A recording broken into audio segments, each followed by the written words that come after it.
সাধারণকালের চতুর্থ সপ্তাহ শনিবার। প্রথম পাঠ রাজাবলীর প্রথম গ্রন্থ, 3 অধ্যায়, পদ সংখ্যা 4 থেকে 13। ঈশ্বরের কাছে সলোমন চাইলেন যোগ্য শাসক হওয়ার বিচার বুদ্ধি।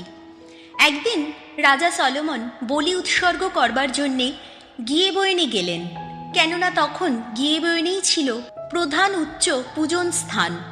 সেখানকার যজ্ঞ বেদিতে তিনি 1000 পশু আহুতি দিলেন। সেখানে গিবেয়নে ভগবান একদিন রাতের বেলায় সলোমনকে স্বপ্নে দেখা দিয়ে বললেন, বলো কি চাও তুমি, কি তোমাকে দেব? উত্তরে সলোমন বললেন, তোমার সেবক আমার পিতা দাউদ তোমার দৃষ্টিতে আন্তরিকভাবে বিশ্বস্ত, ধর্মিষ্ঠ, সত্যনিষ্ঠ থেকে জীবনযাপন করতেন বলে তার প্রতি তুমি কত স্নেহই না দেখিয়েছিলে, আর তোমার সেই পরম স্নেহের কোনো পরিবর্তনও ঘটেনি। তাই তো তোমারই অনুগ্রহে তার নিজের এক পুত্র আজ বসে আছে তার সিংহাসনে।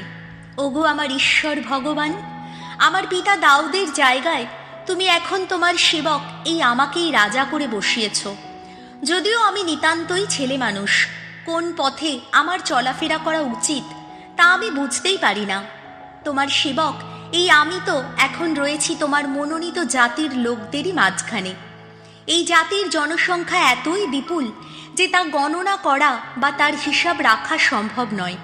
তাই তোমার এই সেবককে এমনই এক অন্তর দাও, যে অন্তরে থাকবে বোধ বুদ্ধি, যাতে সে তোমার জাতির সুশাসক হতে পারে, ভালো মন্দের তফাৎ বুঝতেই পারে।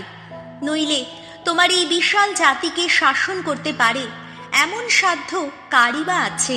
সলোমন যে এমনটি চেয়েছেন তা দেখে প্রভু সন্তুষ্টই হলেন।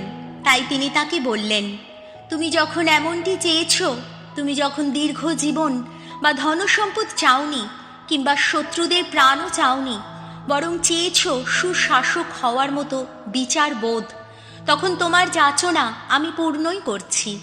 তোমাকে আমি এখন এমনই এক অন্তর দিচ্ছি যার মধ্যে থাকবে বিচার বিবেচনা বোধ। এ পর্যন্ত তোমার মতো কেউ কখনো হয়নি, আর পরেও হবে না কখনো। তাছাড়া তুমি যা চাওনি তাও তোমাকে দিচ্ছি আমি। দিচ্ছি এমনই ধনসম্পদ ও মান মর্যাদা, যার ফলে তুমি বেঁচে থাকতে রাজাদের মধ্যে তোমার সমান কেউই হতে পারবে না। এই হলো প্রভুর বাণী। শ্যাম সঙ্গীত ধুয়ো। আমার চিত্তে জ্বালাও প্রভু তোমার বিধান প্রদীপ। কোনো যুবকের জীবন কি করে রয়ে যাবে অম্লান, সে তোমার বাণী মেনেই চলুক। ওগো, অন্তর দিয়ে করে যাই আমি তোমার অন্বেষণ। তোমার আদিষ্ট পথ থেকে বিচ্যুত হতে দিও না আমায়। ধুয়ো। আমার চিত্তে জ্বালাও প্রভু তোমার বিধান প্রদীপ। তোমার সব উপদেশ আমার হৃদয় গেঁথেই রেখেছি, যাতে তোমার ইচ্ছা অমান্য করে আমি কোনো পাপ না করি কখনো।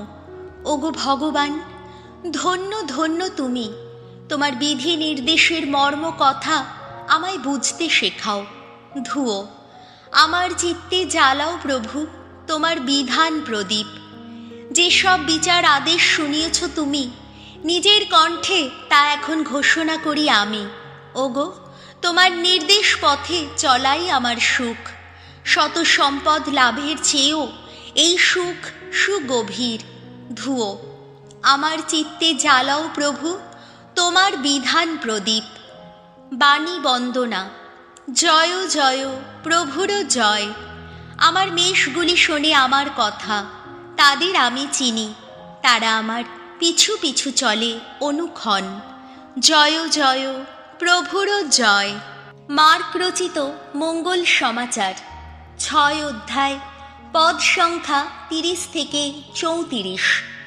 মানুষের অসহায় অবস্থা দেখে সেই পরম মেষপালক যিশুর অন্তর দুঃখে ভরে উঠল। বাণী প্রচারের কাজ সেরে 12 জন প্রেরিত দূত ফিরে এসে যিশুর সঙ্গে আবার মিলিত হলেন। তারা যা কিছু করেছিলেন ও যা কিছু ধর্মশিক্ষা দিয়েছিলেন তা সমস্তই তাকে জানালেন। যিশু তাদের বললেন, তোমরা এখন কোনো নির্জন স্থানে গিয়ে নিরিবিলিতে আমার সঙ্গে কিছুদিন থাকো, বিশ্রাম নাও। কারণ এত লোক তাদের কাছে আসা যাওয়া করত যে তারা খাওয়ার পর্যন্ত সময় পেতেন না। তাই তারা সেখান থেকে নৌকো করে এমন একটি নির্জন জায়গায় রওনা হলেন যেখানে তারা একটু নিরিবিলিতে থাকতে পারবেন। কিন্তু লোকেরা তাদের যেতে দেখল, অনেকে তাদের চিনতেও পারল।